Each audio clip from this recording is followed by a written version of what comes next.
بسم الله الرحمن الرحيم. الحمد لله رب العالمين، والصلاة والسلام على أشرف الأنبياء والمرسلين نبينا محمد وعلى آله وصحبه أجمعين. أما بعد، يقول الشيخ عبد العزيز آل الشيخ حفظه الله تعالى بعدما ذكر الأمور التي ينبغي لقارئ القرآن ولقارئة القرآن أن يعتني بها، قال حفظه الله تعالى: ثم إن المشروع أن يكون حامل القرآن على أكمل الأحوال وأكرم الشمائل، وأن يرفع نفسه عن كل ما نهى القرآن عنه إجلالا لكتاب الله، وأن يكون مصونا عن دنيء المكاسب، مترفعا عن سفاسف الأمور، متواضعا لعباد الله. وبالجملة يكون خلقه القرآن، كما كان هذا هدي النبي صلى الله عليه وسلم فيما أخبرت عنه عائشة رضي الله عنها. ومن الكلام الجامع الذي ينبغي أن يمتثله حامل كتاب الله ما قاله عبد الله بن مسعود رضي الله عنه، قال: ينبغي لحامل القرآن أن يعرف بليله إذا الناس نائمون.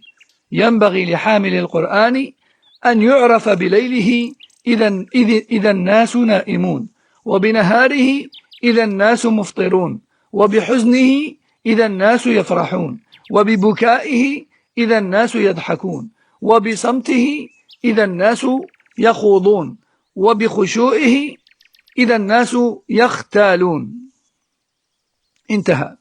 فينبغي لحامل القرآن أن يتعاهد قلبه ولسانه وجوارحه، فلا يعتقد إلا الحق بدليله، ولا ينطق إلا بصدق وخير، ولا يعمل إلا خيرا، وليحرص كل الحرص على دفع الباطل عن نفسه من اعتقاد أو قول أو عمل، أو أن يكف شره وأذاه عن الناس. Donc, Cheikh Abdelaziz Al-Sheikh Hafidahullah, après nous avoir donné quelques recommandations liées à la lecture du Coran, il a dit Hafidahullah Ta'ala: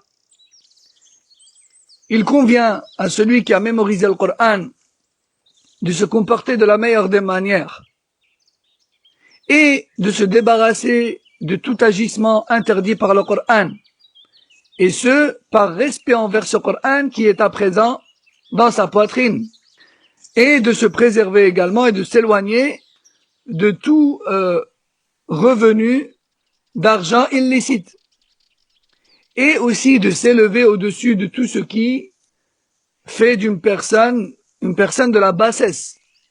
Tout comme celui qui a mémorisé le Coran se doit d'être modeste avec les gens. Et en conclusion, celui qui a mémorisé le Coran se doit de se comporter avec le Coran. Il se doit d'avoir le comportement inculqué par le Coran et contenu dans le Coran, comme telle était la manière de faire de notre prophète, sallallahu alayhi wa sallam, comme nous a informé Aïcha, qu'Allah l'agrée. Naam.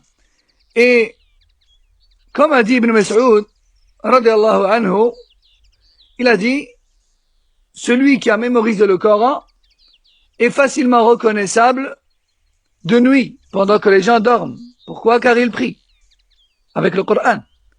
Et il est facilement reconnaissable de jour, pendant que les gens mangent, car lui, il jeûne.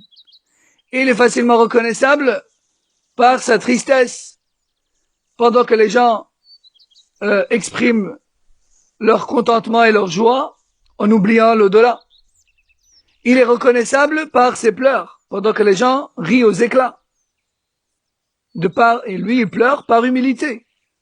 Celui qui a mémorisé le Coran, il est reconnaissable par son silence, pendant que les gens ne voient aucun souci à parler à tort et à travers.